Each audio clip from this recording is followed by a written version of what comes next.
नमस्कार, good news Bharat में आप सभी दर्शकों का स्वागत है। मैं संजीव शर्मा और आइए देखते हैं गुड न्यूज़ भारत पर आजमगढ़ की खबरें फटाफट अंदाज में।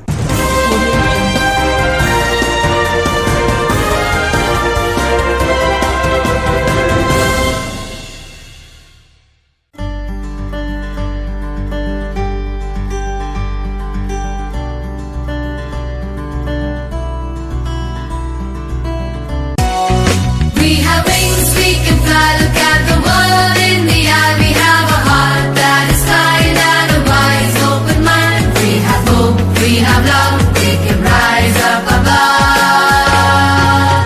Make us strong at the core, make us ready to explore, make us worthy of it all. So we may rise when we fall. We are the game changers, we are the trailblazers, we are the go-getters, we are the wave riders, we are the Jaypurians, we are the Jaypurians, we are the Jay. We have wings, we can. Lucknow में मुख्तार अंसारी की संपत्ति कुर्क करने हेतु आजमगढ़ से police रवाना। SP ने दी जानकारी। बता दें कि एसपी अनुराग आर्य ने अपराधियों के विरुद्ध अभियान चलाया हुआ है। इस अभियान के तहत IS 191 इंटर स्टेट गैंग के लीडर मुख्तार अंसारी की लखनऊ में अपराध से अर्जित 1,44,84,000 की संपत्ति कुर्क की जाएगी। वर्तमान में इस संपत्ति की कीमत 3 करोड़ से अधिक की है। यह प्रॉपर्टी गैंगस्टर एक्ट 14A के तहत कुर्क की जाएगी। वर्ष 2007 में माफिया ने करोड़ों की जमीनों को औने पौने दामों में रजिस्ट्री कराया था। जिले में 2014 में माफिया मुख्तार अंसारी के विरुद्ध आजमगढ़ जिले के तरवा थाने में मुकदमा दर्ज हुआ था और मुख्तार सहित 11 लोगों पर गैंगस्टर एक्ट के तहत कार्रवाई की गई थी। इस मामले की विवेचना प्रशांत श्रीवास्तव कर रहे हैं। इसी रिपोर्ट पर माफिया के विरुद्ध यह कार्रवाई की जा रही है। एसपी अनुराग आर्य का कहना है कि मुख्तार की संपत्ति कुर्क करने के लिए आजमगढ़ की पुलिस व विवेचक भेजे जा रहे हैं। इसके साथ ही भविष्य में लगातार अपराधियों के विरुद्ध 14A गैंगस्टर एक्ट के विरुद्ध अभियान चलता रहेगा और संपत्ति जब्त की जाती रहेगी। विवेचना से पता चला है कि बहुत सी संपत्ति ऐसी है जो अपराध से अर्जित की गई है। इंटरस्टेट गैंग IS 191 के गैंग लीडर मुख्तार अंसारी, जिसके विरुद्ध जनपद आजमगढ़ के थाना तरवा पर FIR नंबर 160/20 31 गैंगस्टर एक्ट के तहत मुकदमा पंजीकृत किया गया था। इसकी विवेचना पुलिस के द्वारा की जा रही थी। विवेचना के दौरान ये ज्ञात हुआ कि काफ़ी प्रॉपर्टी ऐसी है जो अपराध के थ्रू अवैध धन से अर्जित की गई है। इसी के क्रम में लखनऊ स्थित एक प्रॉपर्टी जिसका लगभग 194 वर्ग मीटर की प्रॉपर्टी है और जिसकी वर्तमान में मार्केट वैल्यू लगभग 3 करोड़ की है, इसके संबंध में पुलिस के द्वारा जानकारी की गई। नियमानुसार जिलाधिकारी आजमगढ़ को रिपोर्ट प्रेषित की गई और पुलिस के द्वारा यह आदेश प्राप्त कर लिया गया है कि इस प्रॉपर्टी को, जिसकी कीमत लगभग 3 करोड़ रुपए है, उसको 14A गैंगस्टर एक्ट के तहत कुर्क कर दिया जाए। इस आदेश को प्राप्त करने के बाद जनपद पुलिस की टीम और विवेचना करने वाले अधिकारी जो विवेचक हैं वो आदेश को कैरी आउट करने के लिए जनपद से रवाना कर दिए गए हैं। भविष्य में भी हम जितने भी गैंगस्टर्स हैं, जितने भी अपराधी हैं, उनके विरुद्ध 14A गैंगस्टर एक्ट में जो अपराध से अवैध धन से प्रॉपर्टी अर्जित की गई है उसके जब्तीकरण की कार्रवाई जनपद पुलिस द्वारा की जाती रहेगी। रासेपुर ग्राम सभा में प्राचीन शिव मंदिर और शीतला मंदिर पर 15,111 दीप प्रज्वलित करके धूमधाम से देव दीपावली मनाई गई। देव दीपावली के अवसर पर शाम होते ही ग्रामीणों ने दीप प्रज्वलन शुरू किया, जो देर रात तक चलता रहा। दीप जलते समय ऐसा प्रतीत हो रहा था जैसे यहाँ पर वास्तविक देवताओं की नगरी है। पोखरे की सुंदरता के साथ पार्क और जगमगाते दीपक तथा मंदिर प्रांगण में निजामाबाद के बने दीपक काफ़ी शोभा बिखेर रहे थे। इसको देखने के लिए दूर दराज से कई गाँव के लोग उपस्थित होकर आनंदित होते देखे गए।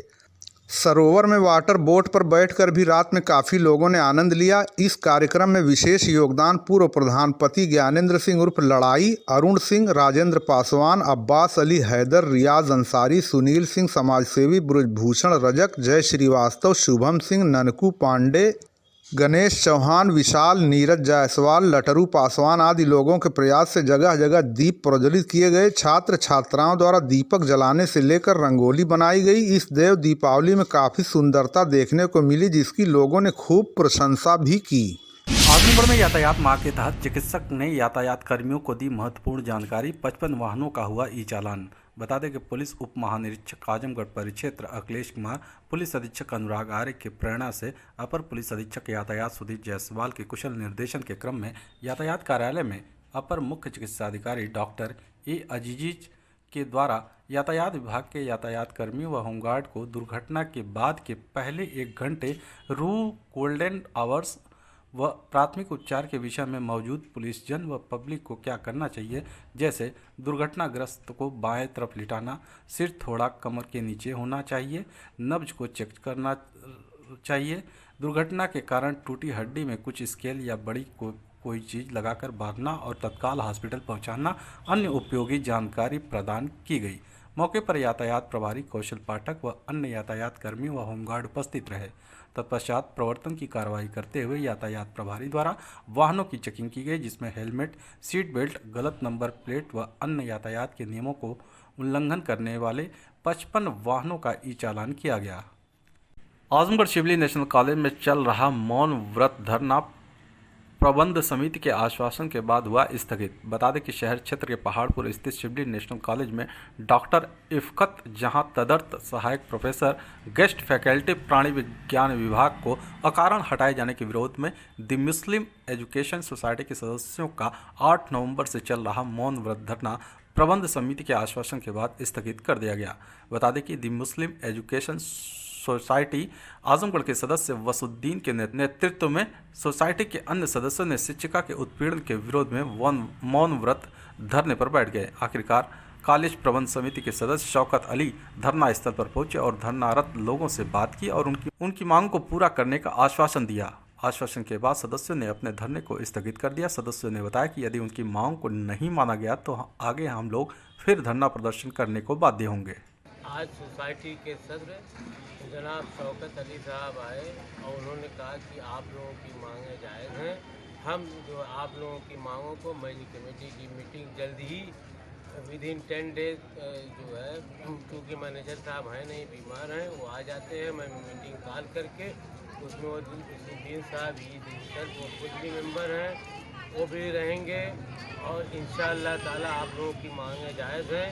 उस बच्ची के साथ जो है कोई नाइंसाफ़ी नहीं होगी। मेरी ये कोशिश रहेगी कि कोशिश ही नहीं बल्कि मैं उन लोगों से ये जो है आप लोगों को आश्वासन दे रहा हूँ कि जो है मैं पास करवा लूँगा। इसलिए आज इनके आश्वासन पर हम लोग जो है इस धरने को तब तक के लिए मुलतवी कर रहे हैं जब तक अगर 10-15 दिन के अंदर ये लोग कर लेंगे, नहीं तो फिर हम लोग विचार करके आगे की फिर धरना पे आगे की रणनीति जो है हम लोग बनाएंगे। आजमगढ़ जिले में विगत कई वर्षों से महाराजगंज स्थित भैरव बाबा धाम पर देव दीपावली के अवसर पर लोक दायित्व के प्रदेश संयोजक पवन कुमार सिंह द्वारा 5100 दीपों को जलाकर नजारा बेहद विहंगम किया गया। दीपों की सजावट आकर्षण का केंद्र रही। पवन कुमार सिंह ने कहा कि धार्मिक और सांस्कृतिक विरासत के परंपराओं को देवताओं की दीपावली भी कहते हैं, आगे भी यह हर वर्ष जारी रहेगा। देव दीपावली को भव्य बनाने के लिए सभी का उन्होंने आभार जताया। इस मौके पर संघ के भगत सिंह, शशि प्रकाश सिंह, मुन्ना समेदा, दीपक, उमेश, प्रिंस सिंह, रोहित सहित सरजू बचाओ अभियान के सभी पदाधिकारी मौजूद रहे। आजमगढ़ जिले के किसान नेता इम्तियाज बेग ने कहा कि जब तक संसद में कृषि कानून को वापस नहीं लिया जाता तब तक किसान आंदोलन रहेगा जारी। बता दें कि प्रधानमंत्री नरेंद्र मोदी ने देश को संबोधित करते हुए तीनों कृषि कानून को वापस लेने का ऐलान कर दिया। इसके बावजूद किसानों का आंदोलन अभी जारी है। इसी कड़ी में आजमगढ़ जिले के किसान नेता इम्तियाज बेग ने कहा कि वे किसानों व किसान सभा के पदाधिकारियों से वार्ता कर निर्णय लिए हैं कि जब तक कृषि कानून को संसद में पेश कर वापस नहीं लिया जाता तब तक ये आंदोलन समाप्त नहीं होगा। उन्होंने बीजेपी पर निशाना साधते हुए कहा कि सरकार ने सर्वे कराया और जब उन्हें लगा कि 2022 के विधानसभा चुनाव में इनकी सरकार जा रही है तो कृषि कानून को वापस लेने की घोषणा की गई। इसके लिए पीएम को उन्होंने बधाई भी दी। क्या कुछ कहा किसान नेता इम्तियाज बेग ने, आप भी सुनिए। कह रहे हैं कि सरकार ने सारा सर्वे कराने के बाद ये मालूम उनको हो गया कि जो आने वाले विधानसभा के चुनाव हैं उसमें इनकी ये जा रहे हैं, इसलिए इन्होंने जल्दी से इसकी घोषणा की। हम किसान आंदोलन वापस नहीं होगा। हम किसानों से अभी मैं मीटिंग करके गोपालपुर विधानसभा से आ रहा हूँ। किसानों की साफ राय है कि जब तक पार्लियामेंट में 29 तारीख से जो बैठक हो रही है वापस करें और दूसरे MSP की C+2 माने स्वामीनाथन आयोग में जो रिपोर्ट है उसको लागू करें। उस आधार पर किसानों के फसल का और कानूनी गारंटी दे ये MSP की। और 2020 जो बिजली बिल उसको जो किसानों पर लागू उन्होंने किया देश के अंदर, उसको जब तक वापस नहीं होते हैं तब तक ये आंदोलन वापस नहीं होगा। ये एक तरह से किसानों को किसानों के बीच भ्रम फैलाने के लिए इस तरह की घोषणा प्रधानमंत्री ने किया। और अगर सही दिल से किया, सही मन से किया है और देश के सामने माफ़ी मांग रहे हैं कि हमसे गलती हुई, तो हम इनको धन्यवाद देते हैं। इस उम्मीद के साथ कि जो 600 से ऊपर किसान मरे हैं उनको, परिवार को भरण पोषण की जिम्मेदारी देंगे, उनके बच्चों की, और उनको निश्चित मुआवजा देंगे। और उसके अलावा जो इनके केंद्रीय मंत्री के बच्चे द्वारा इनकी साजिश के तहत जो 4 किसान मारे गए हैं, एक पत्रकार मारा गया है, इन सबको उचित मुआवजा दे करके दिए तो नहीं दिए हैं लेकिन देना चाहिए इनको फिर से, और उन परिवारों से जाके माफ़ी मांगना चाहिए प्रधानमंत्री और मुख्यमंत्री को, और उनके परिवार को निश्चित तौर पर किसी न किसी व्यक्ति को, जो किसान मरे हैं, जो पत्रकार मारे गए हैं, उनके परिवार को निश्चित तौर पर नौकरी दे, तब ये किसान आंदोलन वापिस होगा। आजमगढ़ जिले में सीडीओ के निर्देश पर संचारी रोगों के रोकथाम के तहत सफाई कर्मचारियों ने दीवानी न्यायालय व लचरामपुर में की साफ सफाई, लोगों को किया जागरूक। बता दें कि मुख्य विकास अधिकारी आनंद कुमार शुक्ला के निर्देश पर जिला पंचायत राज अधिकारी लालजी दुबे के आदेश के क्रम में पंचायती राज ग्रामीण सफाई कर्मचारियों की 2 टीमों ने अभियान चलाकर शहर के दीवानी न्यायालय परिसर के आसपास व लचरामपुर मोहल्ले में व्यापक पैमाने पर साफ सफाई की। कूड़े कचड़े व पॉलीथीन को इकट्ठा कर गड्ढे में डाला, घास फूस व झाड़ जंकार को काट कर सही किया। इस दौरान पंचायती राज ग्रामीण सफाई कर्मचारी संगठन के जिला अध्यक्ष सीपी यादव ने स्वच्छता के प्रति लोगों को जागरूक करते हुए कहा कि सभी लोग संचारी रोगों के रोकथाम के तहत एहतियात बरतें, साफ सफाई पर विशेष ध्यान दें, अपने आसपास गंदगी को न फैलने दें, निर्धारित स्थान पर ही कूड़े को फेंकें। आजमगढ़ सपा कार्यालय पर महिला मोर्चा की अपना बूथ मजबूत करने को लेकर हुई बैठक को 2022 में सपा सरकार बनाने का लिया संकल्प। बता दें कि समाजवादी पार्टी कार्यालय पर महिला मोर्चा की मंडल प्रभारी सुनीता सिंह के नेतृत्व में जिले के 10 विधानसभाओं के महिला मोर्चा अध्यक्षों के साथ बैठक का आयोजन किया गया। इस दौरान सपा सरकार की नीतियों को जन जन तक पहुंचाने व हर बूथ से महिलाओं को जोड़कर सपा को मजबूत करने पर चर्चा की गई। महिला मोर्चा की मंडल प्रभारी सुनीता सिंह ने कहा कि महिला मोर्चा के विधानसभा अध्यक्ष गाँव-गाँव जाकर अपने बूथ को मजबूत करने के लिए महिला कार्यकर्ताओं का उत्साहवर्धन करने के साथ ही अधिक से अधिक महिलाओं को जोड़ने का काम करेंगी, साथ ही समाजवादी पार्टी की नीतियों को बताएंगी। उन्होंने बीजेपी सरकार पर निशाना साधते हुए कहा कि समाजवादी पार्टी के जनाधार को देखते हुए बीजेपी डरी हुई है। इसी का नतीजा रहा कि कल पीएम ने कृषि कानून वापस लेने का फैसला किया। आने वाले 2022 के विधानसभा चुनाव में सपा की सरकार बनेगी। आज राष्ट्रीय अध्यक्ष जी का निर्देश है, आदरणीय हमारी राष्ट्रीय अध्यक्ष महिला माननीय आदरणीय जूही सिंह जी, जो हमारे भाजपा द्वारा हम लोगों का जो भी वोट कटवाया गया है, उस वोट को हमारी महिलाएं गांव में जाकर हर बूथ से नाम जोड़ेंगी और हर बूथ से 2-2 महिला समाजवादी पार्टी की जोड़ने का काम करेंगी, बूथ को मजबूत करेंगी। इसी सिलसिला में आज हम लोग मीटिंग बुलाए हैं और हमारी सरकार 2022 में बनने जा रही है। आप जो परिवर्तन का लहर देख रहे हैं, इससे भाजपा बिल्कुल डरी हुई है और भाजपा के पास कोई चारा नहीं है। और कल का जो आप देख रहे हैं कृषि कानून का जो बिल मोदी जी ने पास किया है, वो हमारे किसान से डर कर और हमारे राष्ट्रीय अध्यक्ष जी ने जो फैसला लिया था किसान के पक्ष में, उनके पास कुछ चारा नहीं था। अंत में उनको अपना फैसला वापस लेना पड़ा। मैं किसानों को बहुत बहुत धन्यवाद देती हूं। आजमगढ़ कलेक्ट्रेट पर कृषि कानून वापस लेने पर शहर कांग्रेस कमेटी ने बांटी मिठाई, बीजेपी पर कसा तंज। बता दें कि 19 नवंबर को प्रधानमंत्री नरेंद्र मोदी ने की तीनों कृषि कानून वापस लेने का ऐलान कर दिया। इसी के साथ ही राजनीति भी गर्म हो गई है। जिले में शहर कांग्रेस कमेटी के तत्वाधान में कृषि कानून वापस लेने के फैसले पर कलेक्ट्रेट पहुंचकर एक दूसरे को मिठाइयां खिलाकर बधाई देते हुए किसानों की जीत बताया।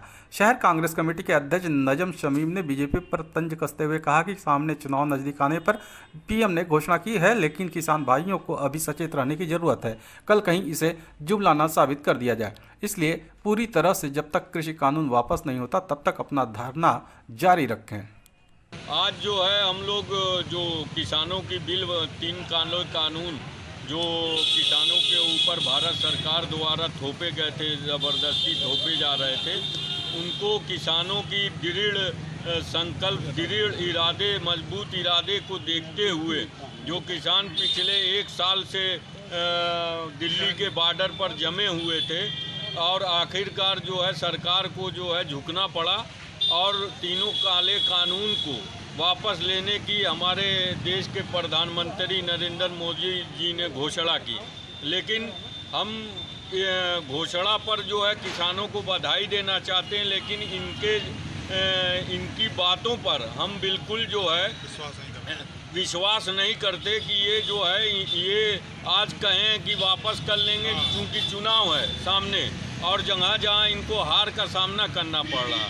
कल जो है ये कह देंगे कि जुमला है। तो किसान भाइयों से मेरा आग्रह है कि इनकी बातों को आप विश्वास ना करें। आजमगढ़ जिले के हुसैनगंज निवासी पीड़िता ने भूमाफियाओं पर धमकी देने का लगाया आरोप। एसपी को सौंपा शिकायती पत्र। बता दें कि सदर तहसील में आयोजित समाधान दिवस के अवसर पर सिधारी थाना क्षेत्र के हुसैनगंज गांव निवासी पीड़िता रीनू राजभर पहुंची और वहां मौजूद एसपी अनुराग आर्य को एक शिकायती प्रार्थना पत्र सौंपा।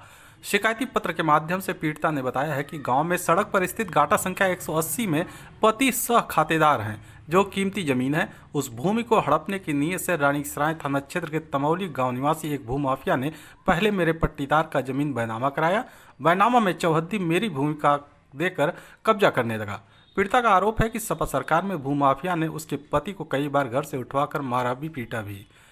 पीड़िता ने बताया कि सास के इलाज में पैसे की कमी होने के कारण उस जमीन को बेचना पड़ा। जमीन बेचने के बाद भूमाफिया मिले रुपयों को मांग रहा है और न देने पर जान माल की धमकी दे रहा है। आजमगढ़ सदर तहसील में आयोजित संपूर्ण समाधान दिवस में आए 135 मामले 11 का हुआ मौके पर निस्तारण। बता दें कि जिलाधिकारी राजेश कुमार, पुलिस अधीक्षक अनुराग आर्य की अध्यक्षता में सदर तहसील के सभागार में संपूर्ण समाधान दिवस का आयोजन किया गया। इस अवसर पर कुल 135 मामले आए, जिसमें से 11 मामलों का मौके पर ही निस्तारण किया गया। शेष 124 मामलों का निस्तारण निर्धारित समय सीमा के अंतर्गत करने के लिए जिलाधिकारी ने संबंधित अधिकारियों को निर्देश दिए। प्राप्त मामलों में राजस्व के 89, पुलिस के 29, विकास के 8, शिक्षा के 2 तथा अन्य के 7 मामले शामिल हैं। इस दौरान जिलाधिकारी ने संबंधित अधिकारियों को जन समस्याओं के त्वरित व गुणवत्तायुक्त निस्तारण करने के निर्देश दिए। उन्होंने कहा कि इसमें भी किसी भी प्रकार की लापरवाही क्षम्य नहीं होगी। जन समस्याओं का गुणवत्तायुक्त एवं समयबद्ध तरीके से निस्तारण शासन की प्राथमिकता है। जिलाधिकारी ने समस्त संबंधित अधिकारियों को निर्देशित करते हुए कहा कि जिन जिन विभागों से संबंधित आवेदन पत्र हैं उसे जल्द से जल्द 100% निस्तारित कराना सुनिश्चित करें। जिलाधिकारी ने कहा कि यदि समस्याओं का निस्तारण प्रारंभिक स्तर पर ही कर दिया जाए तो जनता को मुख्यालय तक नहीं जाना पड़ेगा। इसलिए अधिकारीगण प्राथमिकता के आधार पर प्रारंभिक स्तर पर ही जन समस्याओं का वास्तविक निस्तारण कर दें। खबरों में समय है एक ब्रेक का। आप देखते रहिए good news Bharat.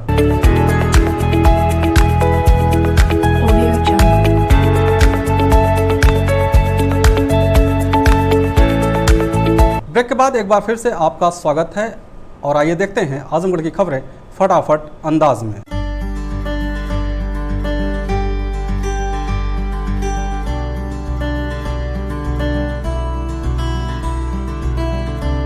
We have wings, we can fly, look at the world in the eye. We have a heart that is kind and a wise open mind. We have hope, we have love, we can rise up above. Make us strong at the core, make us ready to explore, make us worthy of it all. So we may rise when we fall. We are the game changers, we are the trailblazers, we are the go-getters, we are the wave riders, we are the Jaypurians, we are the Jaypurians, we are the we have wings, we can हजारों दीपों से जगमगाते देवगांव कोतवाली प्रांगण में मनाई गई देव दीपावली आकर्षण का केंद्र बिंदु बनी रही रंग बिरंगी रंगोली। शुक्रवार की रात देवगांव कोतवाली प्रांगण में न्यू पुष्पांजलि परिवार की ओर से की गई सजावट के साथ भव्य रूप से देव दीपावली मनाई गई। दीप प्रज्वलन के साथ पूरे कोतवाली परिसर में मनमोहक रंगोली सजाई गई, जो आकर्षण का केंद्र बिंदु बनी रही। आपको बता दें कि प्रत्येक वर्ष की भांति इस वर्ष भी न्यू पुष्पांजलि परिवार की ओर से देवगांव कोतवाली प्रांगण में देव दीपावली का आयोजन किया गया। इसका शुभारंभ देवगांव कोतवाली के नवागत प्रभारी निरीक्षक शशि मौली पांडे ने दीप प्रज्वलित करके किया। तदुपरांत समूचे कोतवाली प्रांगण में लगे दीपों को प्रज्वलित किया गया तथा कोतवाली प्रांगण दीपों की छटा से जगमगाने लगा। दीपों की खूबसूरती का दृश्य देखकर मालूम पड़ रहा था कि जैसे टिमटिमाते सितारे जमीन पर उतर आए हों। आयोजनकर्ता और पुष्पांजलि परिवार के अध्यक्ष अभिषेक चौरसिया ने बताया कि देव दीपावली का काफ़ी महत्व है। कई दशक पूर्व कार्तिक पूर्णिमा के दिन भगवान भोले शंकर त्रिपुरासुर नामक राक्षस का वध करते हैं। इसी दिन विष्णु भगवान ने मत्स्य का अवतार लिया था। इस अवसर पर पूरे कोतवाली परिसर की हजारों दीपों से सजावट के साथ तरह तरह की रंगोली सजाई गई, जो आकर्षण का केंद्र बिंदु बनी रही। इस मौके पर नवागत कोतवाल शशिमौली पांडे, हेड कांस्टेबल संतोष तिवारी तथा अन्य स्टाफ के साथ शशांक श्रीवास्तव, दीपक चौरसिया, वैभव चौरसिया, शुभम चौरसिया, स्वप्निल श्रीवास्तव, वैभव श्रीवास्तव, कन्हैया चौरसिया, कुलदीप वर्मा, अनुराग चौरसिया, अभय चौरसिया, अनूप चौरसिया, रोहित चौरसिया, सत्यम सेठ, दिवेश चौरसिया, श्वेत श्रीवास्तव, आशीष चौरसिया के साथ रंगोली कलाकार शुभम चौरसिया, महेंद्र चौरसिया, अविनाश चौरसिया, अभिषेक यादव, नेहा चौरसिया, अंजलि चौरसिया, तनु चौरसिया, मुस्कान चौरसिया, स्वाति चौरसिया, आकाश गुप्ता सहित अन्य क्षेत्रवासी प्रमुख रूप से मौजूद रहे। अभिषेक चौरसिया। क्या है तुम लोग का क्लब? न्यू पुष्पांजलि परिवार। क्या आज कार्यक्रम हुआ है? भव्य देव दीपावली हर साल की भांति इस साल भी हुआ है। इसका शुभारंभ किसने किया है? शशिमौली पांडे जी, प्रभारी निरीक्षक, कस्बा देवगांव, थाना देवगांव कोतवाली प्रभारी निरीक्षक ने किया है। क्या होता है देव दीपावली में? देव दीपावली में दिए से 6000 दिए का आयोजन यहाँ पर होता है और रंगोली प्रतियोगिता होता है। हर साल के भांति इस साल भी हुआ है। कुल कितने दिए लगाए जाते हैं? 6000 दिए। हर साल होता है ये? जी सर, 5 साल से हम लोग कार्यक्रम कर रहे हैं। मिर्जा आदमपुर में मुख्य खाद्य सुरक्षा अधिकारी के नेतृत्व में छापेमारी कर लाखों का तेल किया गया सीज, लिया गया सैंपल। लालगंज से सटे मिर्जा आदमपुर में मुख्य खाद्य सुरक्षा अधिकारी डीके राय के नेतृत्व में आज शनिवार को प्रदीप कुमार किशन कुमार फर्म पर छापेमारी की गई, जिसमें लाखों का खाद्य तेल सीज करते हुए सैंपल लिया गया। लालगंज से सटे मिर्जा आदमपुर में प्रदीप कुमार किशन कुमार नाम की एक फर्म है। सूचना मिलने पर मुख्य खाद्य सुरक्षा अधिकारी डीके राय ने पुलिस बल के साथ उक्त फर्म पर छापेमारी की। मुख्य खाद्य सुरक्षा अधिकारी ने बताया कि चक्र नाम से उक्त फर्म द्वारा तेल की सप्लाई की जा रही थी। यह बिहार की खाद्य तेल कंपनी है।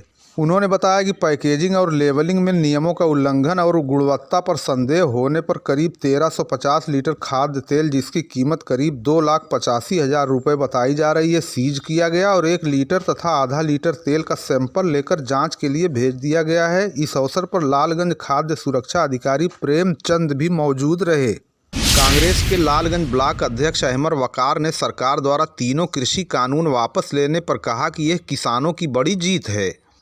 प्रधानमंत्री के एक बयान से राजनीतिक गलियारे में भूचाल आ गया। सभी राजनीतिक पार्टियों ने इसे सरकार की हार और किसानों की बड़ी जीत बताया है। मीडिया से बातचीत करते हुए लालगंज कांग्रेस ब्लॉक अध्यक्ष अहमद वकार ने तीनों कृषि कानून के वापस लिए जाने पर कहा कि यह किसानों के बलिदान की जीत और उनके आंदोलन की जीत है। उन्होंने कहा यह किसानों के स्वाभिमान की भी जीत कही जा सकती है, जो लगातार प्रदर्शन करते हुए अपनी बात पर अडिग रहे। धूप बारिश ठंड में ये उस किसान की जीत है जो आंदोलन में भागीदार रहे। साथ ही उन्होंने कहा कि हमें अपने हक के लिए लड़ना होता है। भारत सरकार के प्रधानमंत्री नरेंद्र मोदी जी ने आज जो 3 काले कानून को वापस लिया है, उससे ये पता चला कि आज इस सरकार में बगैर आंदोलन के, बगैर संघर्ष के तो कोई भी सरकार पे दबाव नहीं बना सकता है। इसलिए हर मुद्दे पे अब इसी प्रकार हम लोगों को आंदोलन छेड़ना होगा, तभी बढ़ती हुई महंगाई, भ्रष्टाचार, बेरोजगारी से जनता को निजात मिल सकती है। आज भारत देश के किसानों ने संघर्ष करके आजादी की लड़ाई की याद को ताजा कर दिया है। इसलिए अब हम लोग आह्वान करते हैं कि पूरे भारत राष्ट्र से कि नौजवान हो, बेरोजगार हो, किसान हो, सबको आंदोलन के मार्ग से ही सफलता मिल सकती है। अपनी बात को वो मनवा सकते हैं। जिस प्रकार से भारत सरकार ने किसानों के मुद्दे पे घुटना टेका है, वो काबिले तारीफ है। उनका आंदोलन जो वर्षों से चल रहा था, उन्होंने कहा है कि जब तक संसद में We have wings, we can fly, look at the world in the eye. We have a heart that is kind and